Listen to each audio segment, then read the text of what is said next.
अस्सलामुअलैकुम वरहमतुल्लाहि वबरकातुहू। मोया, ये इस वक्त मैं वीडियो बना रहा हूँ मोया जज़ीरा। ये स्टॉकहोम स्वीडन में वाक़ है। यहाँ ये सहूलतें दी गई हैं। सुपरमार्केट है ये सामने,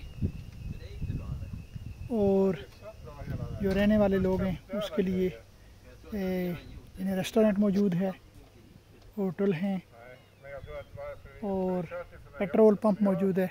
ट्रैफिक से मुतल्लिक पूरा निज़ाम मौजूद है, ट्रैफिक बरकत।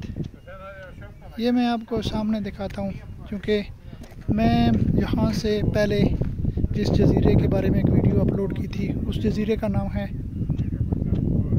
रोसखार।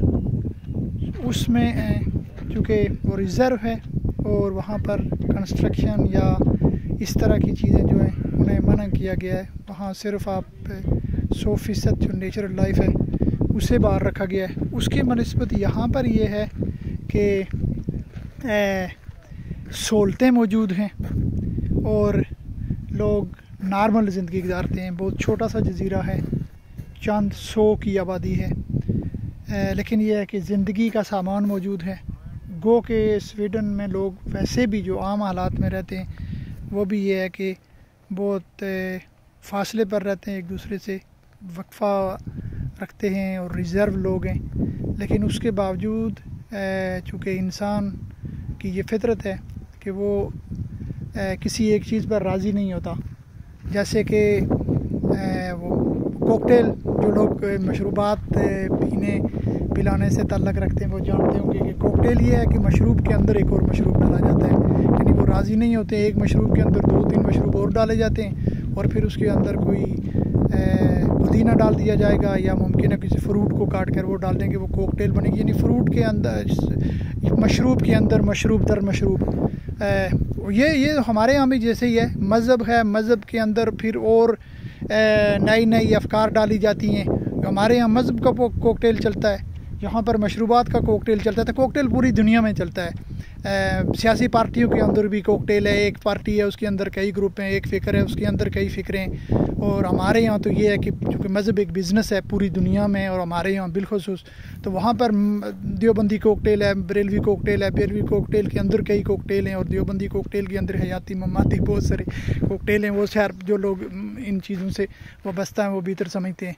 खैर, आपको आज इस जज़ीरे का तारफ़ करवाने का मकसद ये था कि एक तो ये है कि नेचर से मुतल्लिक बात हो जाए, दूसरा ये है कि दुनिया में लोग रहते कैसे हैं और लोग अपने मुल्कों से मोहब्बत कैसे करते हैं, उन्हें बनाते कैसे हैं, और हुकूमतें माहौल से मुतल्लिक कितनी हसास होती हैं। स्वीडिश लोग और हुकूमतें जो हैं वो नेचर से मुतल्लिक बहुत हसास हैं और नेचर की हिफाजत बहुत करती हैं। और एक बड़ी खूबसूरत चीज़ जो स्वीडन में है वो दूसरे ममालिक का तो मुझे पता नहीं है, लेकिन स्वीडन से मुतालिक जो है वो चलो आपसे शेयर कर देते हैं। वो ये है कि यहाँ पर बेशक आपकी ज़मीन हो, मेरी हो, किसी की हो, ऑल पीपल राइट्स में ये है कि आपका जो घर का एरिया है 200-300 मीटर का, उसको छोड़कर बाकी आपकी जितनी प्राइवेट ज़मीन है, बेशक आपकी ज़मीन है वो आपने ख़रीदी होगी, लेकिन वहाँ पर आप किसी को मना नहीं कर सकते हैं। उसमें अगर कोई जंगली फ्रूट लगा हुआ है और ब्लूबेरीज़ के बहुत ज़्यादा चूँकि यहाँ पर होती हैं, तो वो मसलन अगर आपकी ज़मीन है तो मैं ये कर सकता हूँ कि मैं उस ज़मीन से ब्लूबेरीज़ मैं हासिल कर सकता हूँ। सिर्फ यह है कि आप दरख्तों को नुकसान नहीं पहुँचा सकते, नेचर को नुकसान नहीं पहुँचा सकते।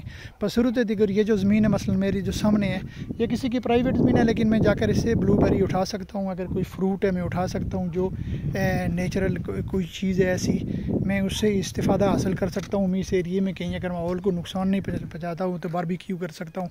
तो ये इस समाज का या इस मुल्क का जो एक चीज़ बड़ी मुनफरिद जो मुझे लगी है वो मैं आपसे शेयर करना चाहता था। बाकी ये है कि इंशाअल्लाह अगली किसी वीडियो में किसी और मकाम से किसी नई चीज़ के साथ, कोई नई मालूमात के साथ इंशाअल्लाह एक बार फिर आपसे मिलेंगे। अभी मैं आपको कुछ ये समंदर का इस जजीरे का थोड़ा सा, ये इस वक्त हम बाल्टिक सी में हैं और ये आप कह सकते हैं कि बाल्टिक और नॉर्दिक या बहरे ओकियानूस का ये संगम है। यहाँ से जो है फिर आगे बहरे ओकियानूस शुरू हो जाता है। ये बाल्टिक सी में है फ़िलहाल। ये बहरे, ये अलबत्ता ये है कि ये बाल्टिक और उसका अटलांटिक का ये संगम है। हाँ, अलबत्ता ज़िंदगी को खूबसूरत बनाने के लिए ये आप बीचेस पर देख सकते हैं कि एक तो ये है कि स्वीडन में लकड़ी का बहुत ज़्यादा इस्तेमाल करते हैं लोग। आप किसी भी जगह पर जाएंगे, घरों में भी जो फ़र्श बनाए गए हैं वो लकड़ी के बनाए गए हैं। बाज़ जो लोग हैं, मेरे एक दोस्त हैं, वो तो उनका सारा घर लकड़ी का है और वो हर चीज़ उनकी लकड़ी की है, यानी दीवारें लकड़ी की हैं और सब फर्नीचर लकड़ी का। तो इससे कुछ लोगों को ये है कि यहाँ की लकड़ी से मोहब्बत है, लकड़ी की खुशबू से, लकड़ी के फर्नीचर से, लकड़ी के मकानात से। तो उस एतबार से भी ये है कि यहाँ पर लकड़ी का इस्तेमाल बहुत ज़्यादा होता है। ये आप देख सकते हैं यहाँ पर सारे, ये देख सकते हैं आप बेंचेज और ये आपको यहाँ पर कहीं भी आप चले जाएँ, पार्कों में भी बारबेक्यू का सिस्टम जो कम्यून की तरफ से या बल्दिया की तरफ से मौजूद है, जाते हैं वहाँ पर सारा मौजूद है, लकड़ी मौजूद होती है और आप जो है बारबेक्यू करें। जंगलात में ऐसे बेंचेज रख दिए जाते हैं। तो ये है कि उस एतबार से यानी लोग अपना हिस्सा डालते हैं इस मुल्क को बनाने के लिए। इसमें हर आदमी कुछ न कुछ अपना हिस्सा डाल रहा होता है। बल्कि हम आज एक जजीरे में गए थे, वहाँ मैं रास्ता छोड़कर एक जगह से मैं शॉर्ट रास्ता निकल रहा था, तो मेरा जो स्वीडिश दोस्त था उसने कहा कि कोशिश करें कि आप रास्ते से ही जाएं, इसलिए कि यहाँ जो ब्लूबेरीज़ के दरख्त हैं इन्हें नुकसान होगा और अगर आप एक दफ़ा गुजरेंगे तो दूसरा कोई आदमी फिर गुजरेगा और ये रास्ता बन जाएगा, तो ये नेचर को नुकसान होगा। यानी आप देख सकते हैं, सोच सकते हैं कि कितना ये लोग नेचर से मोहब्बत करते हैं और इनको जंगलात में जो फितरत है उससे कितना लगाव है। सलामत रहें, जीते रहें, मोहब्बतें बांटते रहें, खुश रहें और इंशाअल्लाह फिर किसी नई वीडियो, नई सोच और नई मालूमात के साथ आपसे फिर बात होगी। स्वीडन के जजीरे मोया से फिल वक्त खुदा हाफिज़।